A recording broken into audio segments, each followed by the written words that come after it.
Oh, good afternoon here in Port Elliot, South Australia. I've decided that I'll try another crowdcast. I've got some of the settings slightly differently. As you can see, I'm also not wearing makeup, just so that I can see the contrast when I do finally get trying that out, the differences. So I'm just going raw again, and this time I've brought it's a drone float. And a drone float, it doesn't just drone, it is a two-chambered float. And I think the bottom third, I may just turn that off because it is in the way. You've had some of that now. And I've got to remember this reverse stuff with the camera. So that's the drone float. It was made for me as well by Willie Kingy, the two feather floats. And it has the double hole there for blowing through. And of course that also equates to being that end as well. And what it has specifically differently is that there's one chamber. This is the drone. The top one is the actual drone, and it plays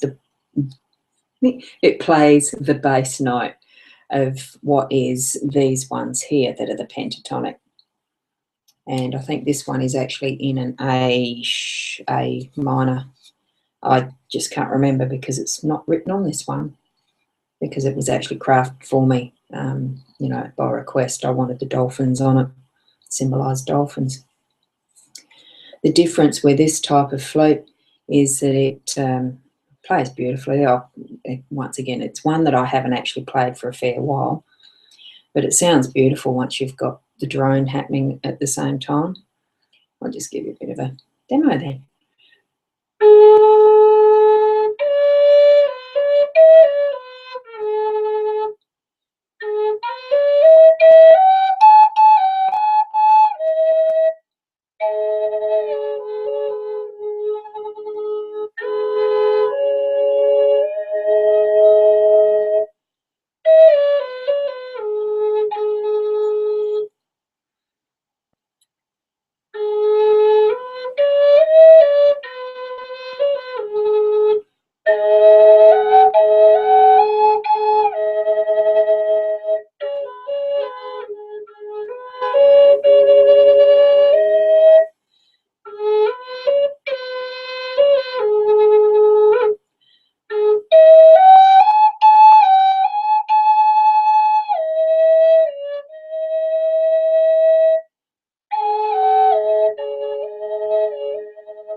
So that's the difference that a drone float actually has in the soundings. I play from the heart, so it's just as I feel it. And sometimes it sounds good, sometimes it sounds not so good. But it really is all that blending of sound that's just so beautiful to listen to all the same. We just go with the flow. When you're going with the flow in life even, it's such a blissful experience to be able to let go and appreciate that is around you to its fullest depth, really. And that's what the flutes do for me, in being able to put a voice to what I feel at the time and have that be almost like how I'm speaking, but in the sounds of the flute and the breath being expressed as my voice. And it's just such a beautiful, relaxing thing to do.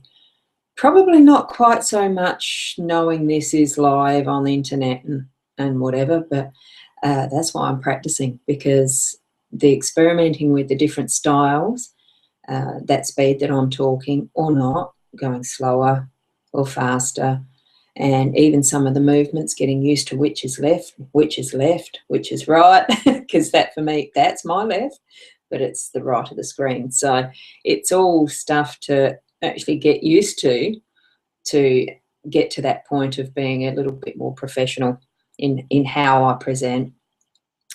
But it's one of those things I don't really want to get to a point where it's just so professional, overdone, produced looking. I'm enjoying just sharing time.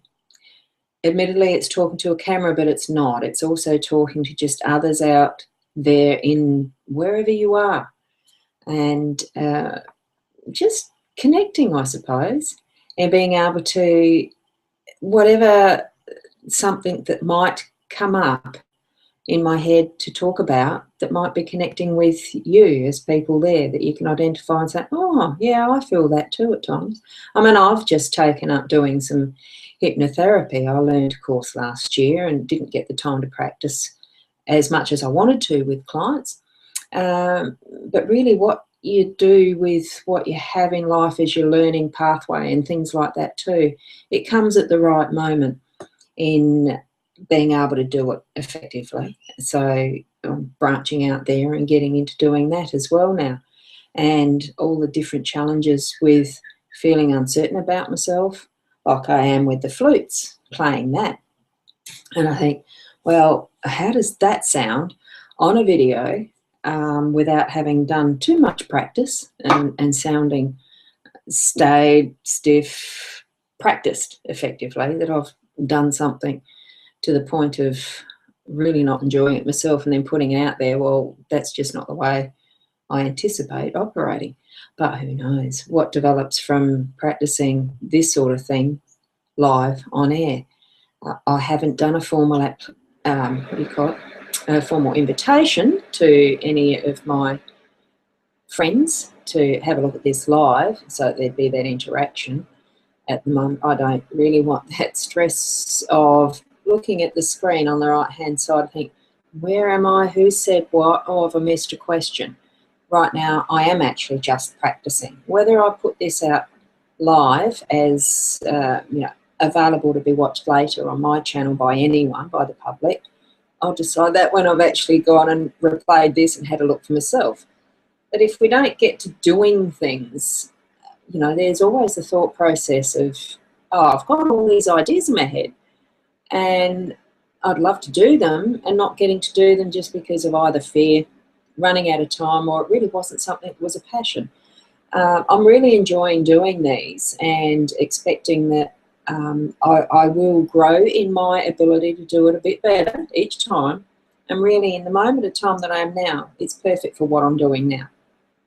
And it does show each time that you're improving by the very fact that there is recorded versions of what we're doing here. What I'm doing here, because it is only me here at this point in time. And, it moves into being past that procrastination and actually doing it. A famous brand has already used that phrase. You just do it. Get in and do things. I'm enjoying doing it because I'm learning at the same time. And it's the same with anything that any of you would be able to do. Grab that thought, that idea, and move ahead with it. Try it out. Doesn't really matter if you fail, because in that failure, I don't like to call it fail, because I don't see anything that we do as being a failure. It's just one step. It's just another part of what we learn. We always learn better by the mistakes we make. Well, that's my belief anyway. I feel for myself that's what I've done over my lifetime. How exciting, how varied that is. I've had a lot of things, as everybody does, happen in their lifetimes that really are, well, it's the pits. But you get through it and it strengthens you, and you really do learn from that and build to be that next step of who you are as a person. So you're learning more and finding out more of what your inner being is like, because it really does strengthen us. So anyway, I'm only going to make this one a short one, because it's just another of trying to write the steps down as I'm doing them to repeat again, and then improve, of course. So hopefully the next one will be a lot more organised, because I was going to start this at 12 o'clock. At the moment, it's not that time. It is actually 1:08 here. So I started an hour late. I was looking at what was that step that I needed to do to start again, so I had to do a bit of reading again. That'll get less time and I'll get more practiced at it, and look forward to being on air here again another time. So I'm planning to do this probably on the Fridays as a regular thing. We'll see. Thank you for watching if you do watch as a recording, or check out my channel. My YouTube channel is just Rosbets, I think.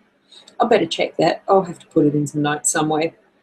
Or my G+, that's definitely Rosbets. So look forward to catching up with whoever's interested in being a friend. Okay, bye for now.